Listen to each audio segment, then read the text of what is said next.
نبی کریم رؤوف الرحیم صلی اللہ تعالی علیہ وسلم کا فرمان عظیم ہے،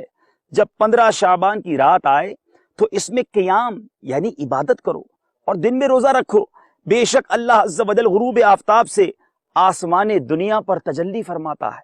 اور کہتا ہے کوئی مجھ سے مغفرت طلب کرنے والا کہ اسے بخش دوں،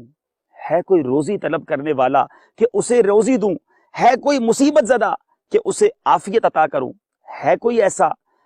ایسا اور یہ اس وقت تک فرماتا ہے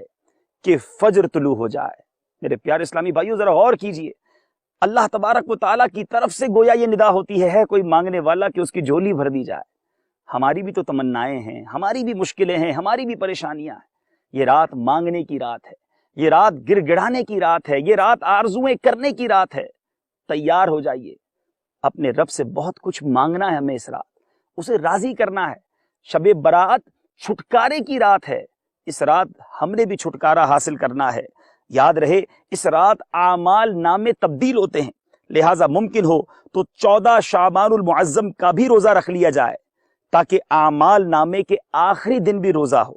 14 شعبان کو عصر کی نماز با جماعت پڑھ کر وہیں مسجد میں ہی نفلی اعتکاف کر لیا جائے اور نماز مغرب کے انتظار میں مسجد میں ٹھہرا جائے کہ اعمال نامے کے جو تبدیل ہونے کے آخری لمحات ہیں مسجد کی حاضری ہو جائے، اعتکاف اور انتظار نماز کا ثواب بھی لکھا جائے، بلکہ زہ نصیب ساری رات ہی عبادت میں گزر جائے۔ امیر المومنین سیدنا عمر بن عبدالعزیز رضی اللہ تعالیٰ عنہ ایک مرتبہ شعبان المعظم کی 15ویں رات یعنی شب برات عبادت میں مصروف تھے، سر اٹھایا تو ایک سبز پرچہ جس کا نور آسمان تک پھیلا ہوا تھا، اس پر لکھا تھا ہذہ براءۃ من النار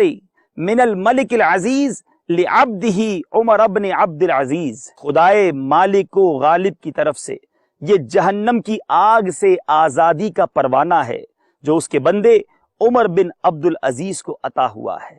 سبحان اللہ۔ میٹھے اسلامی بھائیوں، اس حکایت میں جہاں امیر المومنین سیدنا عمر بن عبد العزیز کی عظمت و فضیلت کا اظہار ہے، وہیں شب براعت کی رفعت و شرافت کا بھی ظہور ہے۔ الحمدللہ عز و جل یہ مبارک شب جہنم کی بھڑکتی آگ سے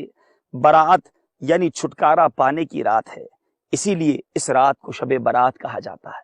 خوب عبادتیں کرنی ہیں، اللہ کو راضی کرنے والے کام کرنے ہیں، اور ہاں یاد رہے اعمال نامے تبدیل ہونے والے ہیں، گویا آخری دن چل رہے ہیں اعمال نامے کے۔ دنیا میں جب کسی کو رپورٹ، کسی کو کارکردگی ہماری جانے والی ہوتی ہے، ہم اسے آخری پیجز میں بہتر کرنے کی کوشش کرتے ہیں۔ آخری صفحات چل رہے ہیں، نماز قضا نہیں ہونی چاہیے،